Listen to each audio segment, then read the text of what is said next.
안녕하세요. 라이선스 마스터 컴퓨터 그래픽스 운영기능사 3강을 진행하도록 하겠습니다. 저는 이 수업을 맡은 김성곤 강사라고 하고요. 지금 현재에서는 서울대학교하고 이화여자 대학교에서 지금 출강을 하고 있습니다. 이제 오늘 진행하게 되는 컴퓨터 그래픽스 운영기능사 이제 3강에서는 이제 보면은 우리가 2강에서 봤었던 이제 문제풀이에 이어서 쭉 진행을 하는데, 이제 1과목이 이제 우리가 좀 공부를 하고 진행을 하고, 그 다음에 뒤에서 이제 2과목에 대해서 같이 진행을 하게 될 거예요. 자, 그러면 문제를 같이 한번 살펴보도록 하겠습니다. 자, 마케팅에 대한 설명 중 틀린 것은 이렇게 얘기를 했어요. 마케팅이란 것 자체가 어떻게 보면은 이제 우리가 비즈니스하고 관련된 건데, 어떻게 컴퓨터 그래픽스하고 관련이 있냐 이렇게 질문하실 수가 있어요. 그런데 이 컴퓨터 그래픽스 운영기능사 같은 경우에는 제가 이제 계속 얘기했었지만은, 이 디자인과 이제 아트 부분을 이제 좀 아울러 가지고 이제 자율증화를 했기 때문에, 디자인 같은 경우는 산업계하고 관련이 많이 돼 있거든요. 그러다 보니까 이제 우리가 마케팅이라고 하는 비즈니스 영역을 이제 담게 된 거죠. 자, 여기서 보시면은 1번 보면은 고객의 필요에 초점을 두어야 한다 그랬습니다. 왜 그래는 시장을 만들어야 되니까, 그죠? 고객이 필요한 거를 해야겠죠. 자, 3번에 보면 기업의 제품 개발, 광고 전개, 그리고 유통 설계를 중심으로 한 활동이다 그랬습니다.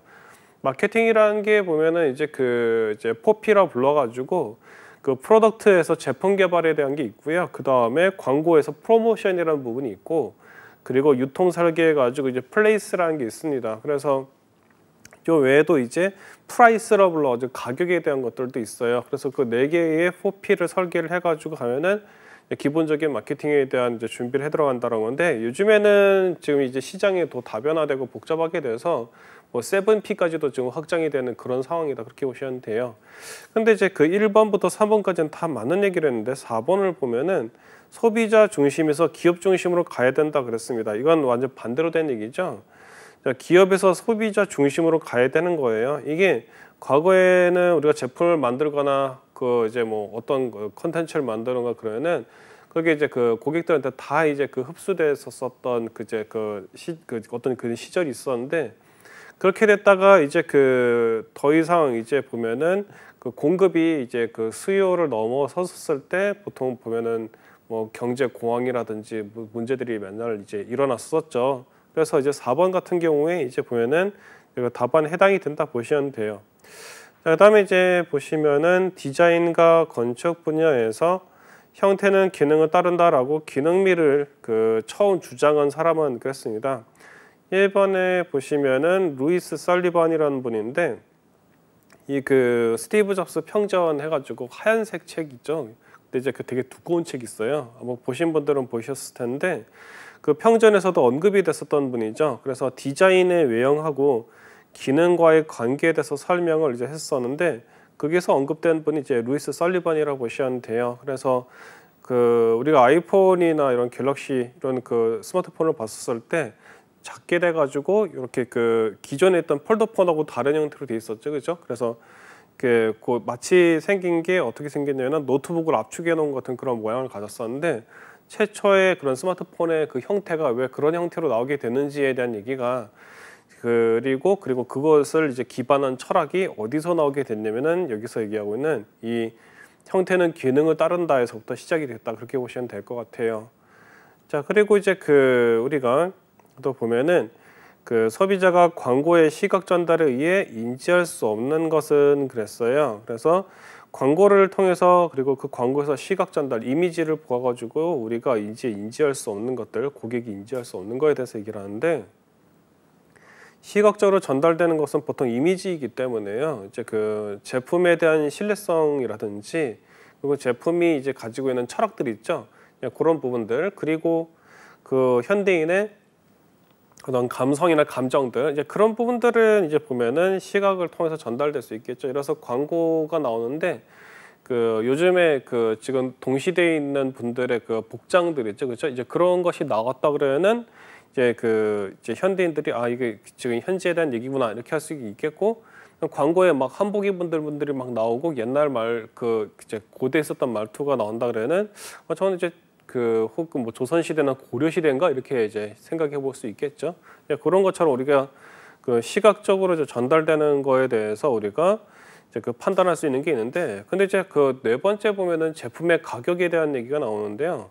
이 부분은 시각적인 전달로 이제 판단하기가 이제 쉽지가 않죠. 그래서 여기 보면은 이런 부분 때문에 제품의 가치가 광고에서 판단이 안 될 수 있다고 했었는데, 그 어떤 얘기냐면 시각적인 전달을 통해서 봤었을 때 굉장히 그 가치가 높아가지고 가격이 높은 제품들도 있거든요. 그런데 그냥 이제 그 광고로 나갔었을 때 그렇게 어필이 되지 못했다면은 되게 이제 저렴하게 뭐 그냥 구할 수 있는 건가 싶었는데 알고 보니까 엄청 비싸고 막, 그죠? 근데 이제 또 어떤 경우는 되게 엄청 비싸가지고 근처에도 갈 수 없을까 뭐 이렇게 그 생각될 정도인데 알고 보니까 저렴했고 이런 것들이 있죠. 그런 것들이 이제 보면은 시각 전달을 통해서 이제 가치에 대한 것들을 판단하는 게 그렇게 사실 쉽지 않다라는 거, 이미지만 줄 수 있다라는 것을 얘기를 하는 거죠. 자, 다음에 이제 그 의미하는 내용의 형태를 상징적으로 시각한 것으로 언어를 초월해서 직감적으로 이해할 수 있도록 만들어진 그래픽 심볼을 무엇이라고 하는가 그랬습니다. 다양한 디자인에 대한 그 형태들이 나왔는데 이 중에서 보면 픽토그램이라는 것이 여기에 답안이 해당이 되죠. 언어를 초월해서라는 부분이 이제 키워드라고 보시면 돼요. 그래서 여기 이제 그 직감적으로 이제 이해한다 했었는데, 그 우리가 이제 보면은 로고나 어떤 그림을 통해서 이게 단어까지도 연상이 되게 해주는 것이 이제 픽토그램에 해당된다고 보시면 돼요. 그래서 대표적으로 보면은 그 이제 화장실 같은데 보면은 이제 그 이제 어깨가 넓은 그 사람 그림 같이 이게 동그라미, 그죠? 있으면은 이게 남자 화장실이구나. 그 다음에 이렇게 볼 수 있겠고, 그 다음에 보면은 자동차가 그 사각형으로 해가지고 있는 큰 자동차 모양으로 있으면은 이게 버스 정류장이구나 생각하는 거. 그 다음에 안전모 같은데 사람 그림이 있으면 이게 근처에 공사를 하고 있구나라든지 그런 식으로 해서 우리가 해당되는 그 어떤 상황이나 그 장소를 파악할 수 있게 되는 거죠. 그래서 이 이미지에다가 사회적으로 사용하는 어떤 그런 의미가 담겨 있는 심볼들이 그 픽토그램이라고 보시면 돼요. 그래서 이런 부분들 볼 수 있겠고.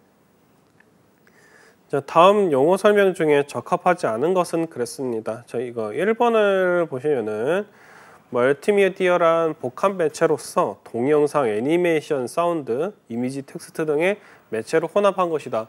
멀티미디어죠, 그죠? 그러니까 여러 개의 미디어들을 하나로 묶어놓은 게 멀티미디어겠죠. 그래서 우리가 보통 보면은 이런 게 있어요. 그 요즘에 얘기 많이 그 경계를 하는 부분들이기도 한데, 그 보면은 그 요즘에는 이제 유튜브 같은 영상, 그 다음에 인스타나 그 트위터 같은 이제 그 소셜 미디어를 통해서 여러 가지 콘텐츠들이 만들어지는데, 특히 이제 유튜브가 그 이제 어떤 고객에 대한 영향력이 강력하다 하는 이유가 바로 멀티미디어를 활용하기 때문에 그런 거죠. 과거에 있던 소셜 미디어 매체들 보면은 주로 이미지만 있었어요, 그죠? 영상이 올라가기도 하긴 하지만 이제 그 영상이 주로 있는 유튜브보다는 좀 덜할 수 있는데, 그 유튜브나 이런 데 같은 경우에는 그 텍스트도 넣을 수 있고 이미지도 넣을 수 있고 영상도 넣을 수 있고 그 다음에 뭐 소리도 넣고 그 다음에 그 안에다가 어떤 그 컨텐츠나 메시지를 다 집어넣을 수 있죠, 그렇죠? 그야말로 멀티미디어인 거죠.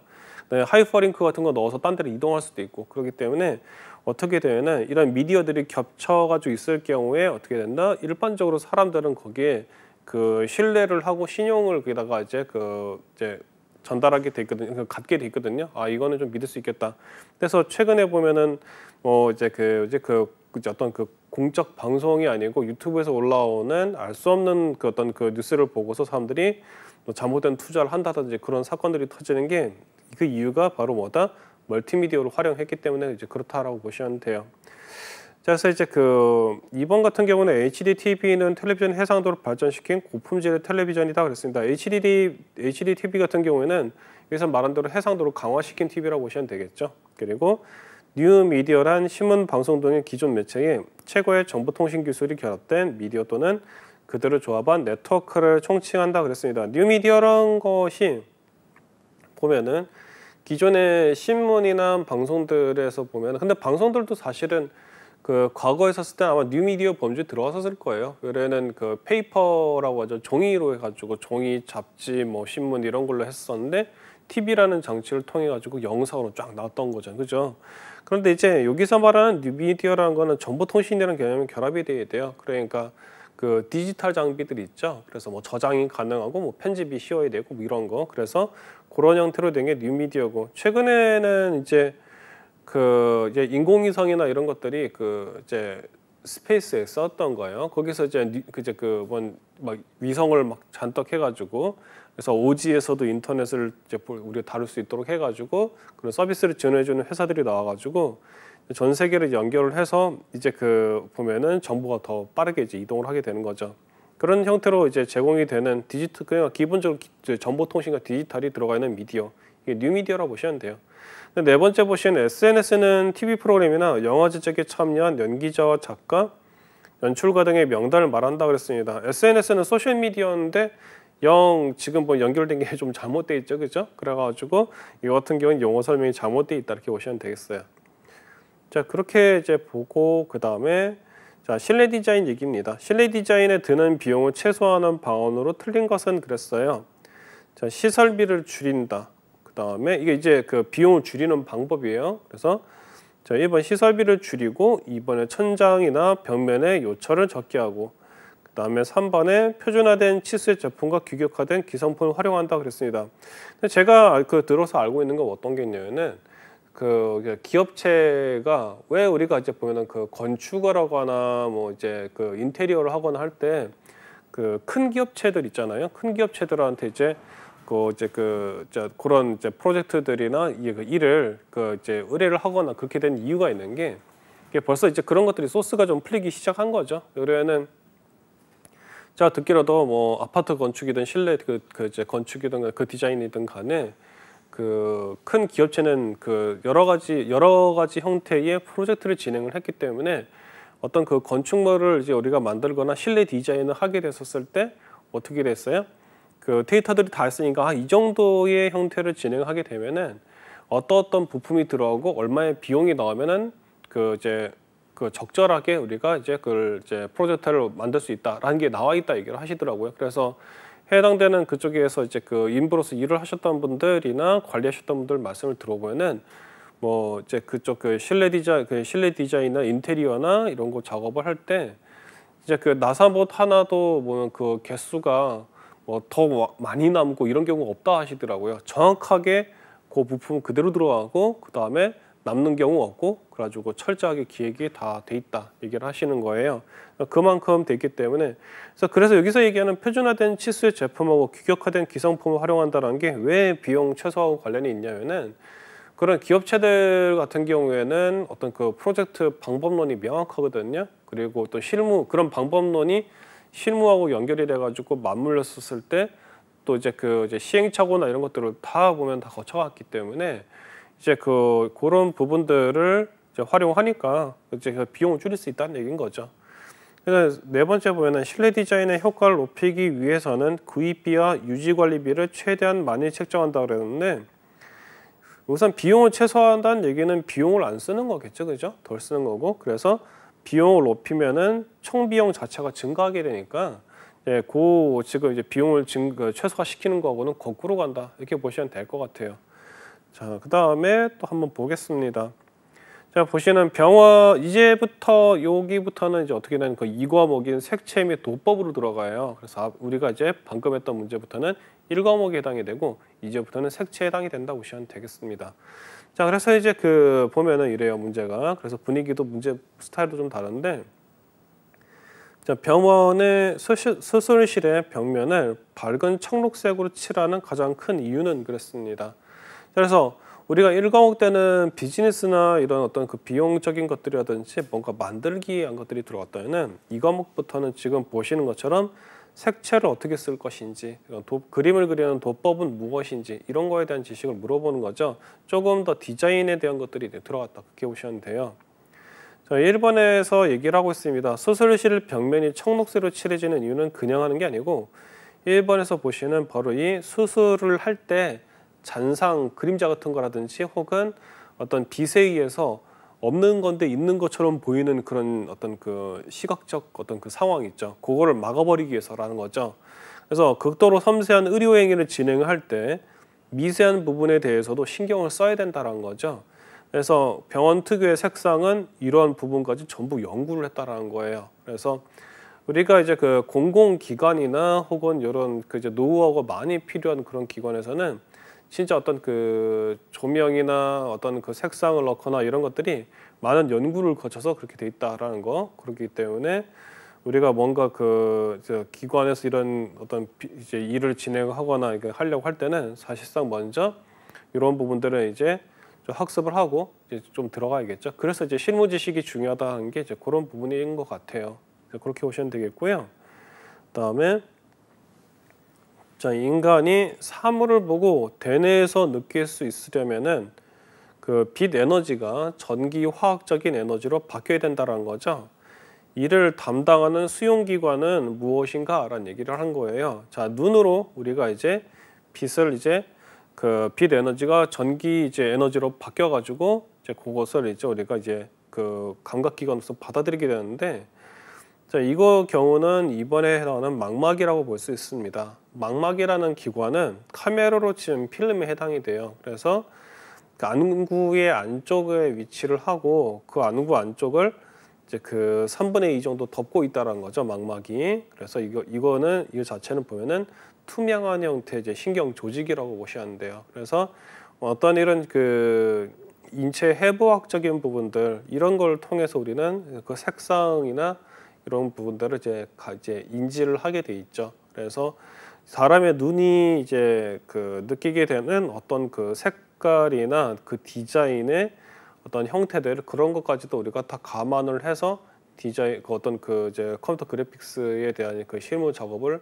한다라고 보시면 돼요. 그래서 재밌는 건 이렇습니다. 나중에 실무를 하실 때도 그렇고 여러분들이 문제 공부를 이거 하다 보면은 눈이 피곤해져요. 그래서 눈도 이제 공부하시면서 좀 쉬어주시고 그러셔야 되는 게 다양한 종류의 색상하고 색깔들이 나타나거든요. 그렇기 때문에 그걸 보면서 계속 또 생각을 해야 되고 그러니까 머리를 우선 쓰는 것 자체도 당을 많이 소모를 하기 때문에 그 이제 그 당이 흔히 말하는 당 떨어진다 가지고 눈앞이 막 그 어두워지고 머리가 핑 돌고 막 그런 경우 있죠. 그것처럼 이제 그 우리가 컴퓨터 코딩을 할 때 딱 그렇게 돼요. 그래서 사탕을 먹어가지고 이제 그 우리가 이제 그 당을 보충하곤 하는데 컴퓨터 그래픽스는 그 머리만 쓰는 게 아니고 눈까지 쓰고 있기 때문에 사실상 에너지를 진짜 많이 쓰거든요.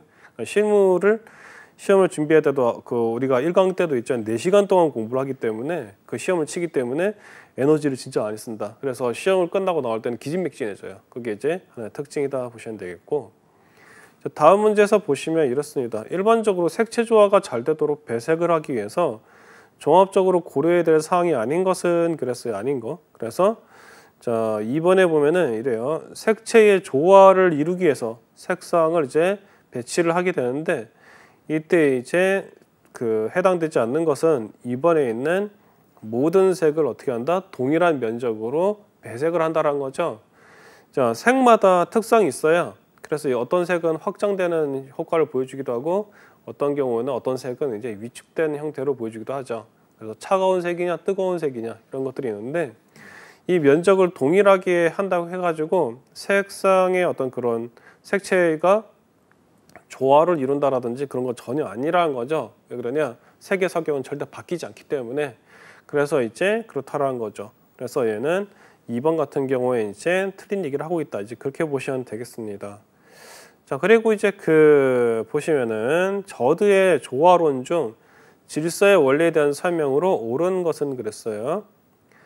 자, 보시면은 이번에 색채 요소가 규칙적으로 선택된 색들끼리 잘 조화된다 그랬습니다. 색채 요소가 규칙적으로 선택된 것들. 그래서 규칙성이죠. 질서에 대한 얘기인데 규칙성과 패턴 등이 고려된 색끼리는 조화가 잘 된다는 거죠. 그래서 익숙함 등으로 질서가 이제 그 생성되지는 않는다라는 거예요. 여기서 보면은 1번에서 이 얘기 왜 났냐면은 1번에 사용자의 환경에 익숙한 색이 잘 조화가 된다 썼는데 이런 부분은 아니라는 거죠. 규칙적인 부분들. 그래서 우리가 벽지를 보잖아요. 벽지를 보면은 그 이제 자세히 봐보면은 그게 무늬라든지 색상이 들어가는데 그게 은근히 많이 쓰는 게 어떻게 됐어요? 패턴이 있어요. 점을 찍는다라든지 어떤 그 사각형이라든지 그런 패턴들이 이렇게 이제 인쇄가 되는 걸 경우를 많이 보게 되는데 그게 왜 그러냐면은 그 집이나 혹은 사무실에서 사용하는 그런 벽지들이기 때문에 사람들한테 안정된 느낌, 어떤 그 질서를 느낄 수 있게 해주는 이제 그런 부분들이 이제 필요한 거죠. 그래서 그런 부분들을 우리가 이제 감안을 해서 만드는 그 제품들인데, 사실은 그런 제품들이 이제 어떻게 해서 왜 만들어졌나 이렇게 생각할 수가 있는데, 전부 다 이러한 그 과학과 철학에 의해서 기반해서 그런 제품들이 만들어졌다, 그렇게 보시면 돼요. 그래서 잘 생각을 해보시면 우리 주변에 있는 환경에 벽지도 그렇고 뭐 옷이라든지, 그리고 우리 보면은 그 물방울처럼 물 땡땡땡 꽃 이제 그 인쇄되어 있는 옷들도 있죠, 그죠? 예, 그런 거 봤었을 때 어떤 역동적이지만은 약간 좀 그 어떤 그 균일한 느낌, 안정된 느낌을 주기도 하고 그렇게 되는데, 그런 것들이 사실은 보면은 다양한 어떤 그 철학에 의해서 만들어진 옷들이라는 거죠. 근데 그런 옷들이 가격이 뭐 이제 그 저렴한 옷들도 있고 뭐 비싼 옷들도 있고 그러는데, 그거 같은 경우는 이제 그거겠죠. 그 법칙 자체에 대한 가치라기보다는 해당되는 그 옷의 그 브랜드라든지, 그죠? 그다음에 그 옷의 섬유라든지 섬유의 종류라든지 그런 부분들이 반영이 돼서 그 옷에 대한 이제 가격이 정해졌다라고 보시면 돼요. 그래서 이론에 대한 가격은 아니다라는 거. 자, 다음 중 차가운 느낌의 색으로만 나열된 것은 그랬어요. 저 차가운 색, 이건 여러분들 굉장히 직관적으로 딱 보이실 거예요. 차갑다라는 느낌을 주는 거는, 자, 여기서 보시는 주로 이제 그 적색 계열에 있는 색상들은 뜨겁거나 따뜻한 느낌을 주죠. 그래서 1번에는 빨강 들어가 있죠. 주황, 노랑이 들어가 있고, 2번에는 파란색이 껴있기는 해요. 근데 빨강과 노랑이 들어가 있죠. 이런 경우는 따뜻한 느낌을 줘요. 파랑이 분명히 색을 먹어가지고 이제 좀 뭐라 해야 될까요? 완전 따뜻한 느낌을 줄 수는 없을지 몰라도 빨강과 노랑이 배치가 됐기 때문에 이제 그렇진 않더라는 거. 그다음에 4번에 보면 주황, 빨강, 남색 됐습니다. 남색이 약간 파란색처럼 수축되는 느낌을 주긴 하겠지만은 주황하고 빨강이 들어갔기 때문에 이거 같은 경우에는 완전하게 그 차가운 느낌으로 이제 끌려가진 않는다라는 거죠. 색상들이 이렇게 강한 게 있기 때문에. 근데 그 3번을 보시면은 청록과 파랑과 남색이 있어요. 이 경우는 빨강과 노랑처럼 혹은 주황처럼 이게 색상이 확장된 따뜻한 색이 아니고 전부 다 위축되어서 들어가는 색상들이기 때문에, 지금 설명에서도 보시는 것처럼 그 푸른 계통의 색상들은 차가운 느낌을 주는 색들이라고 할 수 있다고 했었죠. 그래서 이러한 색상들의 세 개가 모두 다 모여 있기 때문에 어떻게 됐냐면은 이 3번이 답에 해당이 된다 보시면 돼요. 그래서 1번과 2번, 4번 같은 경우에는 이제 분명히 이제 그 차가운 느낌을 주는 색상이 들어갔긴 한데 지금 한 개 들어갔죠, 한 개, 그렇죠? 나머지 두 개는 이제 그 따뜻한 색상이 들어가 있고, 그러다 보니 3번 같이 완전히 몰려 있는 경우는 차가운 느낌을 주는 색이 될 가능성이 있다라는 거. 자, 그다음에 이제 그다음 문제 보시면은 색의 3속성이 아닌 것은 그랬습니다. 명도하고 채도하고 색상이 아니고 대비라고 되어 있는데, 이제 대비는 이제 3속성 안에 들어가 있진 않죠. 자, 여기 보시면은 색이 가지는 세 가지 속성이에요. 어트리뷰트로 불러가지고 우리가 보통 색 이러지만은 색은 어떤 색이라 가지고 어떤 우리가 받는 느낌 정도에서 일반적으로는 그냥 신경을 더 이상 안 쓸 수도 있는데, 이게 이제 그 우리가 컬러리스트 산업기사나 기사 이런 자격증들을 보면은 이거에 대해서 색에 대해서는 진짜 집중이 돼 있어요. 그 이제 산업인력공단에는 자격증들이 되게 재밌는 게 특성들이 다 있거든요. 그래가지고 우리가 보통 게임을 하면 이런 것들이 있죠. 공격 기능이 있고 방어 기능이 있고 뭐 그 다음에 뭐 여러 가지 뭐랄까 그 패시브 스킬이라 가지고 이제 우리가 딱히 다른 거 어떤 거를 이제 노력을 안 해도 계속 영향을 주는 것 같이, 마치 그것처럼 뭐예요? 산업인력공단 자격증이요. 자세히 보면 되게 재밌는 게 그 상공회의소 자격증들도 그렇고 국가공인 자격증을 보면은 어떤 거는 내가 기술을 이제 그 발휘하는 그 자격증이고요. 그래서 직업상담사나 아니면은 이제 그 사회복지사처럼 내가 그걸 가지고서 있는 것만으로도 또 영향을 일으킬 수 있는 기관을 설립할 수 있다든지 그런 자격증이 있죠. 근데 되게 재밌는 거는 컴퓨터 그래픽스 운영기능사는 지금 여기서도 이제 이론적인 분들이 나오긴 하지만은 우리가 신우 시험에서는 컴퓨터 그래픽스 그 기술을 써가지고 기능을 발휘하죠, 그죠? 근데 이제 이제 1강에서도 있잖아요. 컴퓨터 그래픽스 운영기능사라 자격증이 있어야 뭘 한다? 그 그래픽 관련된 그 사업자를 낼 수 있다는 거죠. 그러니까 자격증만 있어도 되는 거예요. 파워가 나오는 거죠. 그러니까 이게 이런 부분 때문에 기능사급에서 이 정도로 해서 보면은 어떤 이제 실질적인 기술을 내면서 또 쓰고 그 평가하고 효과를 발휘하고 갖고 있는 것만으로도 가치를 내는 자격증들이 그렇게 많은 그 흔한 경우는 아니다. 그렇게 보시면 될 것 같아요. 자, 여기 다시 돌아서 세계 3요소 3속성에 이제 대한 얘기를 봐야 되는데 이 어트리뷰트들이라는데 이게 보면은 그 명도가 있고요. 그다음에 채도가 있고 색상이 있어요. 그래서 우리가 포토샵이나 일러스트레이터 그 프로그램에서도 이 세 가지 속성에 대한 값 조절하는 옵션들이 되게 많아요. 그래서 채도는 색이 선명할수록 채도가 높다고 하고, 그리고 이제 회색이나 검정색 같은 경우는 무채색이라고 부르죠. 그리고 그 무채색에 가까운 채도가 낮은 색이라고 불러요. 그리고 색상은 색을 지정한 하나의 좌표가 되죠. 그래서 여러분들이 이제 네이버나 구글에 가셔가지고 색상 코드라고 입력을 해보시거나 색상표를 입력하시면은 그게 쫙 이렇게 그 올 컬러라고 할 정도로 웬만한 색상들이 쭉 나오고 여기에 컴퓨터 코드 가지고 이제 그 넘버가 떠요. 그래서 여러분들이 마음에 드는 색상을 누르면은 해당되는 이제 그 색상에 대한 색상표 그 표값이 나오거든요. 이제 그런 것처럼 이제 보면은 여러분들이 이제 뒤에서 이제 보시겠지만 색이라고 해가지고 우리가 가지고 있는 그 보여지는 거 외에 좀 더 상세하게 이제 살펴보는 그런 내용이 보여질 것이다라는 거 생각하시면 되고요. 자, 다음에 이제 그 뒤에 그 유사색 그 조화에 해당되는 것은 그렇습니다. 자, 이제 보시면은 유사색입니다. 색이 비슷한 것들이 있는데 1번을 보겠습니다. 1번을 보시면은 1번에 연두, 초록, 청록 이렇게 나왔어요. 여기 보시면 녹색 계통이라는 걸 볼 수 있죠. 그렇죠? 1번에서 바로 답이 나왔습니다. 유사색이란 건데 이게 그 보시면은 이 녹색 계통 색상이 하나로 모여 있다라고 했었는데 나머지 색상들은 조금씩 차이가 있어요. 그렇죠? 다른 것들이 있겠습니다. 노랑, 연두, 남색, 주황, 초록, 보라. 그렇죠? 그다음에 2번은 주황, 파랑, 자주 이런 식으로 해서 굉장히 그 색상들 한 2개나 1개 정도가 엇박자가 나오는 걸 볼 수 있어요. 그냥 완전 다른 애가 들어가 있는 경우거든요. 이런 경우는 이제 유사색에 들어가지 않는다라는 거죠.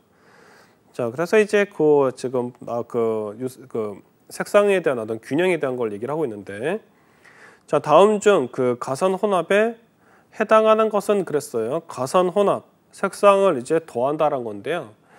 가산 혼합은 이제 그 여러분들이 많이 보시는 거예요. 감산 혼합이고 가산 혼합이 있는데 그 가산 혼합에 봐보시면 무대 조명의 혼합이라고 되어 있죠. 그리고 2번에 보면은 물감의 혼합, 3번에는 페인트의 혼합, 4번에는 잉크의 혼합 이렇게 되어 있습니다. 자, 이제 물감이나 페인트나 잉크 같은 경우에는 주로 어떻게 되냐면은 우리가 그림을 그릴 때라든지 캔버스에 유화를 하든 아니면 스케치북에다가 우리가 이제 그 물감을 쓰든 그건 수성이죠, 그죠? 그제 그렇게 돼 있는 어떤 물감을 쓰든 아니면은 벽에 바르는 페인트도 유성이고 수성이 있는데 하여튼 벽에다가 이제 우리가 칠을 하는 페인트 같은 것도 그렇고 그다음에 우리가 글을 쓰기 위해서 이제 잉크 혹은 레이저 프린터도 그렇고 레이저 프린터는 토너죠, 그죠? 그 잉크젯 같은 경우에 보면은 이제 컬러 잉크를 이제 쓰게 되는데 이런 형태로 이제 그 물질을 통해서 색을 이제 혼합하는 이런 경우는 사실 이제 감산 혼합에 해당이 돼요.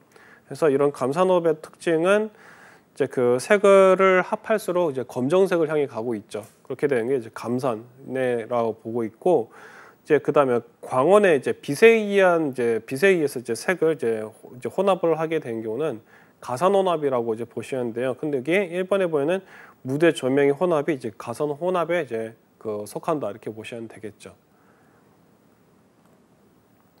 혼합하기 이전의 색의 명도보다 혼합할수록 색의 명도가 높아지는 혼합은 그랬습니다. 이게 앞에서 우리가 방금 살펴봤던 그 문자하고 비슷한 유형이죠. 이전의 색의 명도보다 혼합할수록 색의 명도가 높아지는 거라 그랬어요. 그래서 이거 경우는 바로 가산 혼합이다라는 거죠. 여기 보면 감산 혼합에 대한 얘기도 나왔죠. 섞으면 섞을수록 어두워지는 게 있고 섞으면 섞을수록 혼합할수록 어떻게 된다? 이제 그 명도가 높아지는 것. 이게 이제 가산 혼합이라고 보시면 돼요. 자, 그래서 이제 보시면은 색에 관한 설명 중 틀린 것은 그랬어요. 자, 1번에 보면 물리 보색과 심리 보색은 반드시 일치한다 그랬습니다. 그래서 물리적 보색은 두 색을 섞어서 쓸 때 그 무채색이 되는 경우라는 거죠. 그리고 심리 보색은 어떤 색을 한참 바라보다가 흰색 면을 봤을 때 음성 잔상으로 나타나는 색을 의미한다 그랬습니다. 그래서 심리보색 같은 경우에 봐보면은 우리가 이제 제가 앞에서도 얘기했던 게 이런 거예요. 어떤 거면은 여러분의 안구 눈이 이제 보면은 이제 어떤 해부학적 어떤 이제 생물학적 도구죠. 눈이 보면 뭔가를 보기 위해서 되는데 이 눈이 우리가 이제 보면은 어떤 유전적인 부분들이 있어가지고 색을 감지를 못하는 것이 특정 색을 감지를 못하는 것이 아니라 한다면은 어느 정도 사실 좀 비슷한 것들을 보게 돼 있거든요. 그렇긴 한데 문제는 그 도구 자체에서도 어떤 한계점이 있다라는 거죠. 그래서 있는 것을 그냥 그대로 보는 것이 아니고 우리가 뭔가를 잘못 볼 수도 있다라는 그런 특징들이 있어요. 그래서 그런 부분들도 사실은 우리가 이제 컴퓨터 그래픽스 같은 경우에 어떤 것들이 있는지에 대해서 이제 쭉 종류대로 이제 설명을 해주거든요. 이런 특징들과 이런 상황이 있기 때문에 우리가 이제 제대로 못 볼 수 있다라는 것을 혹은 다른 색을 보게 된 어떤 특수한 상황이 벌어진다는 것을 하나하나 이제 우리가 이론 공부할 때 나열을 해주죠. 그래서 그런 것들을 보면서 이제 우리가 이제 실무하고 이제 이론을 준비하면 되는데 이런 얘기를 해요. 어떤 게 있냐면은 요즘에는 그렇게 하시는 걸 좀 덜하는 걸로 알고 있는데 예전에 시험장을 가면은 컴퓨터 그래픽스 시험장을 가면은 특히 필기 시험장을 가면은 학생들이 이제 시험을 보기 전에 준비를 하잖아요. 그러면은 그 근처나 혹은 이제 아마도 그 근처에 있겠죠. 그래서 그런 학원이나 이런 곳에서 이제 오셨던 홍보하시는 분들이 와가지고 이제 전단지나 혹은 볼펜에 컴퓨터 사인펜에 선물을 쭉 주시면서 하신 말씀에 보면 이런 얘기를 하세요. 이제 필기만 합격하세요 그러세요. 실기는 이제 본인들이 이제 준비할 수 있도록 도와준다 했었는데 그런 경우도 이제 영업을 많이 하시죠. 근데 이제 어떤 거냐면은 우리가 이제 우리가 실기를 할 때는 우리가 눈으로 보면서 작업을 하기 때문에 실기에 4시간 동안 하는 작업이 양이 많다 하더라도 어떻게 되면은 그래도 좀 어느 정도는 따라간단 말이에요. 이게 따라가는데 우리가 평소에 이게 접하고 그런 부분들을 이론적인 단어로 이렇게 정리를 해 놓잖아요. 그죠? 그러면 여기에서 익숙하지 않은 단어들이 나오니까 그것을 이제 막 오더블 체크하고 이거 이제 막 헷갈려가지고 다른 거 막 체크하고 그런 경우가 되게 많아요. 특히 이제 보면은 여러 과목들 중에 1과목 같은 경우에는 우리가 이제 실생활에서 보는 내용들이니까 어느 정도 이제 흔히 우리가 말하는 때려찍기 하잖아요. 그렇죠? 그렇게 표현을 하는데 그렇게 가능한데 2과목은 그게 잘 안 돼요. 2과목은. 그래서 이 부분에 대해서 오히려 시간을 많이 들일 필요가 있다라는 거. 그래가지고 왜 시간을 많이 들이냐면은 우리가 보통 선택과 집중이라는 거 하잖아요. 자격증 시험 준비를 할 때. 근데 이제 이게 지금 다른 자격증들처럼 1과목, 2과목 해가지고 나눠서 각 과목이 만점이 돼 있고 그거에 대해서 평균을 이제 꽈락 40에 평균 60을 넘어야 된다 이런 체계들이 많이 있거든요. 커만 1급도 그렇고 그런 식인데 근데 이 컴퓨터 그래픽스는 그렇지 않단 말이에요. 그래서 이제 그래는 다른 과목들 많이 맞추면은 이거는 꽈락이 없으니까 전혀 문제되지 않지 않나요? 그리고 실수가 있는데 이게 2과목에 책정되는 문제수가 이게 어느 정도 있거든요. 그래서 한 10대 문제 이상 되는데 거기에서 대량 실점을 해버리면은 거의 점수 반 이상이 나간다 이렇게 보시면 돼요. 그래서 여기는 그래서 이제 어떻게는 그래서 제가 얘기를 하는 게 이제 보면은 이제 깜지를 쓴다든지 거기까지는 좀 그렇게 공부하신 분도 있더라고요. 그런데 이게 컴퓨터 그래픽스는 시각적인 부분이니까 눈으로 봐야 되잖아요. 또 그죠? 그러니까 그래서 제가 추천한 게 어떤 게 있냐면 시간을 많이 들이시고 처음 이쪽 전공으로 하시는 분들이라면은 시간을 많이 들이시고 많이 읽어보시고 많이 보세요. 이건 보는 게 제일 중요해요. 보고 읽어보고 이해를 해야 되기 때문에 그래서 뭐 무채색이다 유채색이다 그러니까 이게 대체 그렇게 그냥 흘려서 보셨던 분들 같은 경우에는 보색 배색 이런 단어 나오고 그러면은 이게 뜻은 그래도 한 몇 번씩 흘려서 들은 게 있었으니까 그래도 좀 이게 이건가 해가지고 했었는데 실질적으로 여기서 원하는 거는 어느 정도 좀 깊이 있는 이해를 또 원할 때도 있거든요. 그러니까 많이 읽고 많이 보는 거 이게 이제 당연히 그래픽이니까 디자인적인 요소니까 보는 것이 중요하다라는 거 생각하시면 되겠고요. 그래서 컴퓨터 그래픽스 운영기능사의 실기도 그렇고 필기도 그렇고 되게 재밌는 다른 자격증하고 다른 재밌는 특징이 있어요. 어떤 게 있냐면 굉장히 컬러풀해요. 책이 무거워요. 인쇄가 그 색상을 다루다 보니까 책이 그 천연색으로 진짜 이제 도판에 보면은 색상이 컬러로 다 들어가거든요. 다 들어가는데 그러다 보니까 어떻게 되는 책이 다른 책들의 같은 굵기, 비슷한 굵기라 하더라도 이 책이 좀 무거워요. 인쇄가 그 색상이 다 들어가가지고. 그래서 필기라도 그렇습니다.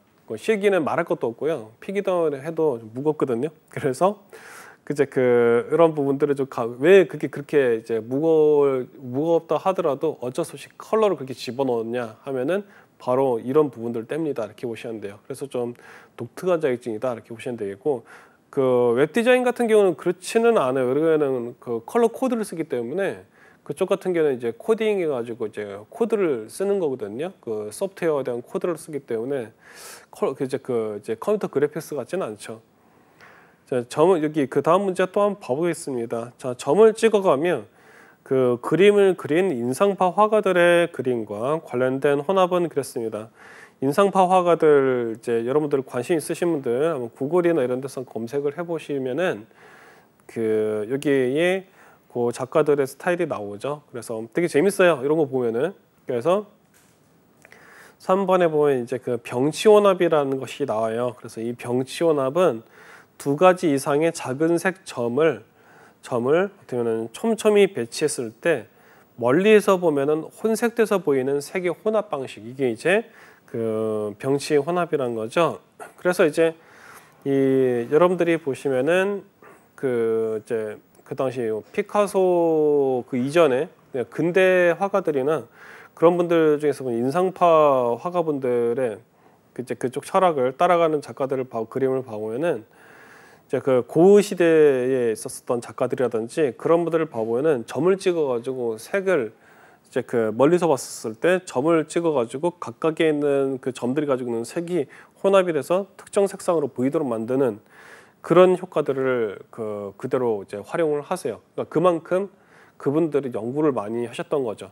그래서 우리가 보통 이미지죠. 그 드라마나 영화 봤을 때 작가분들을 보면은 담배가 그게 파이프 담배 딱 하시고 그 화가 모자 딱 쓰시고 아주 이제 막 액션 페인팅 하듯이 그죠? 미국에서 있었던 그 작가분들 그 액션 페인팅 하듯이 갑자기 막 신들린 듯이 이렇게 하셔가지고 어떤 걸 만들어낸다 이렇게 해서 그냥 감성적으로 나 오늘 이거 한번 그려볼까 해서 그리는 약간 그런 느낌을 받으실 수도 있는데 실제로 그분들은 거의 그 시각 디자인이나 혹은 색상 이쪽으로 이렇게 그다음 빛에 대한 것들 그런 물리적인 부분과 화학적인 부분에 대해서 거의 그 과학자급으로 연구를 하신 분들이라고 보시면 돼요. 오히려 그런데 이제 그분들이 사용했던 도구가 이제 그 페인팅 같은 어떤 물감이나 혹은 그 이제 석고 같은 어떤 그런 조각 이제 그 조형물이나 이런 걸로 나왔던 거지.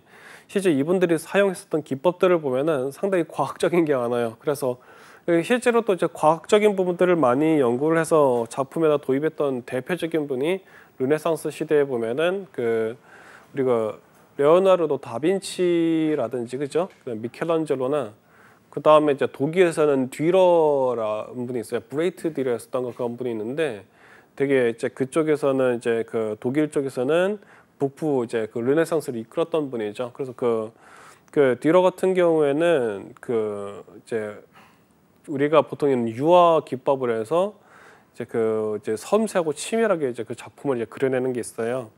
네, 그런 분들들 전부 다 이런 부분들, 이런 그 기법들, 그 색상에 대한 어떤 이제 어떤 알고리즘이라 될까요? 이런 것들 많이 연구하셨다. 그렇게 보시면 돼요. 자, 그다음에 이제 그 모노크로매틱 라이트에서 단색광에 대한 얘기입니다. 이 단색광에 대해서 바르게 설명한 것은 그랬어요. 단색이죠. 그래서 4번엔 더 이상 분광될 수 없는 광선이다는 뜻이다 얘기를 하고 있어요. 그래서 파장이 하나뿐인 빛을 의미한다는 거죠.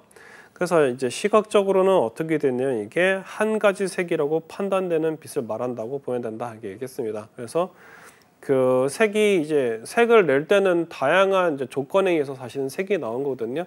색이란 것도 결국에는 어떻게 되냐면 그 여러분들이 이제 그 초등학교 때나 그럴 때 이제 공부를 그때 하셨을 거예요. 프리즘이라고 가지고 그 이제 그 빛이 외부에서 들어왔을 때 그게 각 빛이 가지고 있는 그 그 이제 그 특성들에 의해서 그게 우리가 이제 보면 반사되는 특성들에 의해서 우리가 이제 파란색이나 적색이나 다양한 색상으로 이제 인식을 하죠. 이제 그런 것처럼 이 빛이란 거는 다양한 성격을 가지고 있는데 그 중에 이제 단색광 같은 경우는 이제 이제 분광될 수 없는 이제 특징을 가지고 있어서 파장이 하나뿐이라서 하나의 색으로 이제 보이게 된다라는 그런 얘기를 하는 거예요. 자, 동양의 전통적 색채는 음과 양의 역학적 원리에 근거를 두고 있다 그랬습니다. 다음 중 음의 색은 그랬는데 이 음과 양의 역학적 원리 그랬었는데 지금 보면은 유교에 보면은 그 경전이 있죠. 그 주역이라고 그죠. 그래서 어르신들은 많이 관심을 가지시고 있고 아직 이제 젊은 세대들 같은 경우에는 이제 MBTI나 뭐 가끔씩 드는 관상이나 그죠. 이런 부분들에서 이제 그냥 이제 알고 있는 정도인데 이제 여기에서는 이제 마치 그 과학처럼 많이 연구를 이제 원리로서 이해를 하고 있는 걸로 알고 있는데요. 동양에서는. 그래서 이 다음 색 중 음의 색상은 그랬어요. 그러니까 음악할 때 그 음이 아니고 그 음과 양이란 거는 그런 거죠. 음은 이제 마이너스에 대한 거고 양은 이제 플러스에 대한 거다. 이렇게 보시면 될 것 같아요. 그러니까 빛이 있으면 그림자가 있듯이 빛이 양이면은 그림자는 이런 형태로 보시면 되겠어요. 그런데 여기에서 음의 색은 그렇습니다. 근데 1번에는 빨강, 2번에는 노랑, 4번은 주황이죠. 우리가 앞에서 지금 그 색채에 대해서 봤을 때 그 밝은 따뜻한 색상들이 주로 보면은 양에 해당이 되는 거예요. 그리고 그 차가운 색상은 음에 해당이 되는 거겠죠. 근데 이제 보시면은 그 3번에 보면 파랑이라고 나와요. 파랑. 그래서 여기 그 1, 2, 4번하고 다른 색상이죠. 그래서 이런 3번 같은 파랑은 그 차가운 색에 해당이 된다라고 보시면 될 것 같아요. 자, 그래서 이제 근데 여러분들 아마 생각하실 수 있을 겁니다. 아니, 컴퓨터 그래픽스는 보통 그 디자인이고 디자인과 아트에 대한 얘기인 거고 이제 이제 서양적 부분, 서양에서 하고 있는 어떤 그런 철학과 기술들이 많이 들어가는데 왜 난데없이 동양에 대한 얘기가 나오나 그럴 수가 있는데 아시아 그리고 한국, 중국, 일본 모두 다 보면은 그 시각 예술이나 혹은 어떤 그 동양에 대한 동양적 디자인 어떤 그런 분들이 또 체계가 없었냐면은 그것도 있었거든요. 그래서 특히 이제 그 한국 같은 경우에도 보면은 오랜 역사가 있었기 때문에 그 안에서 이제 보면은 그 컴퓨터 그 그래픽스에서 다룰 수 있는 디자인적인 부분들이 있고요. 실제 그 컴퓨터 그래픽스 그 시행기에 봐보면요. 뭐 태극을 그려라라든지 뭐 그다음에 그 동양화에 있는 구름 있죠. 구름 같은. 저 그때 아마 1강 때 얘기했을 거예요.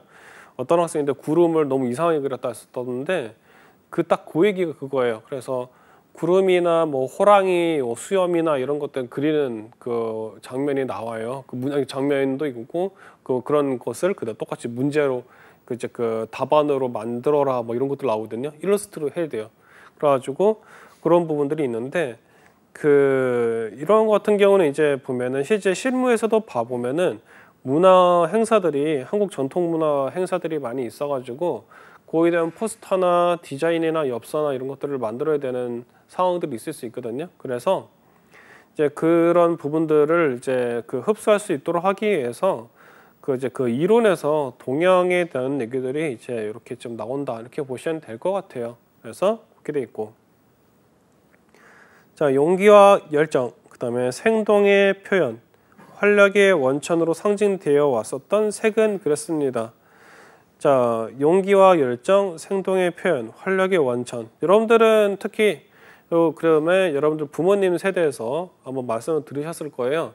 예전에 우리나라가 그 월드컵에 섰을 때 빨간 티셔츠 입고 와가지고 붉은 악마다, 레드데빌이다 불러가지고 그렇게 가서 이제 응원을 했었던 걸 아마 들어보셨을 텐데 그때 이제 보시면은 빨간색이 나왔죠. 그래서 이런 이제 빨강이라는 이미지 색상이 주는 것은 사실 스포츠에서도 이제 많이 사용되는 색상이라 보시면 돼요. 그래서 축구 같은 경우도 그렇게 했고, 근데 이제 스포츠의 스타일마다 좀 다르겠죠. 예를 들어서 보면은 야구나 축구처럼 이제 관중이 좀 어떤 열을 좀 뭐랄까 이제 열성적으로 응원할 수 있고 이제 그런 거라면은 그런 것들이 이제 허용이 되는 이제 그런 문화의 스포츠란다면은 전혀 문제가 없겠죠. 스포츠 종류들이 되게 많으니까. 그래가지고 축구 그렇고 야구 그렇게 되겠고 그 다음에 이제 뭐 레슬링 같은 것도 들어가겠네요. 근데 골프는 좀 다르죠, 그죠? 골프는 이미지가 그 그냥 반바지에 그죠?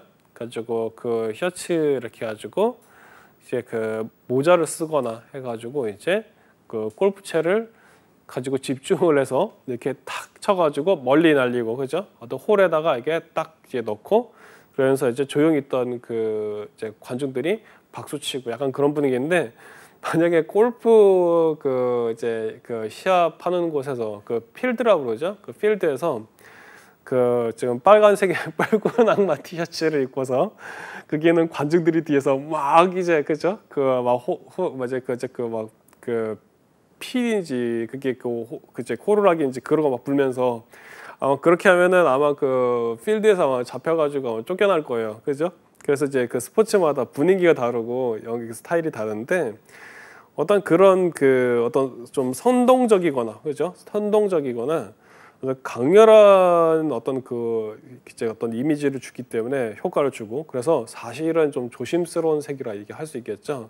그래서 빨간색 하면 또 유명한 게 또 있는데 바로 그 스페인이었던 걸 그래서 하는 투라고 부르죠. 소하고 싸우는 거. 그래서 쓰대 보면은 그 투사가 이렇게 해가지고 소한테 보여주는 게 뭐예요? 그 빨간 천 같은 거 보여주죠, 그죠? 그래서 창 같은 거나 칼 같은 걸로 해가지고 막 공격을 하는 그런 형태의 스포츠나 문화가 봐보면은 이제 그 어떤 감정을 일으킨다라는 거예요. 근데 되게 신기했던 거는 사람도 보면 빨간색을 보면은 그렇게 이제 그 에너지가 막 올라가고 그러는데 그런 소나 동물들도 그렇게 그런 색상이나 있는데 반응을 한다라는 거죠. 그런 부분들이 보면은 근데 그게 가능한 게 동물 소도 이제 우리 사람처럼 이제 안구가 있으니까 그걸 보면서 자극을 이제 받는다라고 보면 될 것 같아요. 그래서 빨강이 이제 그러한 에너지를 이제 일으킨다라는 거. 자, 그리고 이제 그 세계 3속성 중 세계 밝고 어두운 정도를 뜻하는 것은 그랬어요. 자, 보면은 1번은 색상, 2번은 명도, 3번은 채도, 4번은 색각인데 자, 색이 밝은 명, 그렇죠? 그 다음에 어두움이죠, 명암인데 이런 형태로 해서 그 밝은 것과 어두운 것을 정도로 나타내는 건 바로 명도다라는 거죠. 그래서 컴퓨터 그래픽이 가상언어과 관련이 돼 있어서 이 명도에 대한 것들은 사실은 은근히 시험 문제가 많이 나와요. 그래서 그리고 또 이 명도는 실기 시험에서 중요한 요소라고 볼 수 있다 얘기했는데 실기 시험에 봐보면 어떤 색상을 딱 넣어놓고 그게 돼서 명도 조절하는 수치값을 이제 그 부여를 해요. 그래서 이대로 설정할 수 있느냐 없느냐. 가지고 이런 것도 평가 대상에 들어간다 이렇게 보시면 돼요. 자, 그래가지고 이제 우리가 실기에 대해서 약간 좀 더 얘기를 하자면은 여러분들이 이제 들어가가지고 포토샵이나 일러스트에서 쓸 때 특히 그 프로그램 실행하고 시험지를 딱 봐보면은 어떤 색이 딱 얘기가 나오고 그 다음에 그 명도 채도에 대한 것들을 조절을 한다라든지 이런 그런 부분들이 나오죠. 그래서 근데 그런 부분들은 되게 재밌는 거는 오히려 시험지는 컬러풀 그러니까 이게 실제 그러니까 실제 그 실기 시험에서 시험지는 거의 단색으로 나온다고 보시면 돼요. 컬러로 안 나와요. 책이 컬러로 나와요. 처음에 이제 공부한다고 모르니까 이제 그 색상을 보면서 감각을 익히러 나오지 실질적인 시험지는 컬러풀하게 나오지 않습니다. 왜 그러냐? 왜 그렇게 되냐면은 그 지금서 아까도 얘기했던 것처럼 명도나 이런 부분들의 색의 속성을 넣어주는 거에 대해서 수치값만 이렇게 있어요. 그러니까 그 수치값을 넣으면 나오는 색이 있거든요. 그거 보면서 어떻게 그걸 적용을 하는 거죠. 이 때문에 아예 애초로 색의 그 속성에 대해서 수치값을 바꾸는 거에 대한 연습이 안 돼 있으면 어떻게 됐어요? 이게 무슨 색인지 판단이 안 돼요. 그리고 그 제가 이제 그 앞에서 수업에서도 얘기했었지만은 우리가 이제 어떤 그 일러스트나 이런 걸 통해서 로고나 어떤 디자인을 만들잖아요. 색상 편집을 해서 이제 그런 SSC라고 그러는데 그런 자원들을 배치를 할 때 이 역시 보면은 그 그리드라 불러가지고 얘네들의 그걸 구역을 나눠서 봤을 때 위치가 정확한 위치로 들어가 있지 않으면 그 역시 감점이 되는 거죠. 근데 재밌는 거는 이런 이것에 해당되는 그 요소가 어떤 그런 그 위치가 너무 뭐 엉뚱한 데 가가지고 아래에 놓으라는데 위에 가 있다라든지 거의 그건 시험 포기급이죠. 근데 이제 엉뚱한 데 갔다 있다면은 그게 문제가 되는데 이게 살짝 이제 그 위치가 아래쪽에서 아래쪽에 우측이 있는데 이게 살짝 조금 이제 중앙이 좀 가까이 간다라는 그런다 가지고 감정이 심각하게 받고 그렇지는 않아요.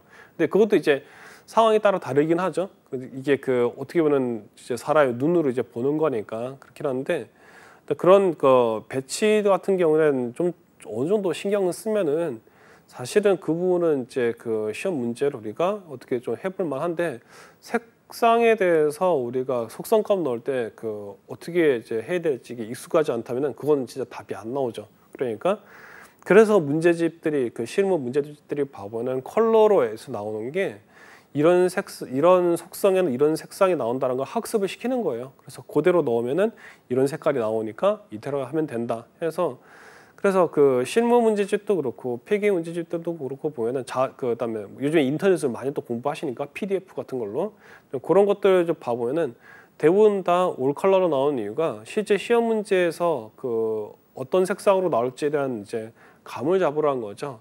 그런데 이제 실제 시험에서는 절대로 얘가 컬러로 나오진 않는다라는 것을 기억을 반드시 해주시기를 바래요.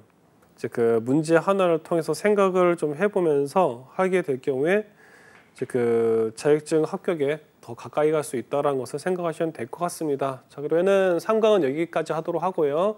다음 수업에서 또 뵙도록 하겠습니다. 수고하셨습니다.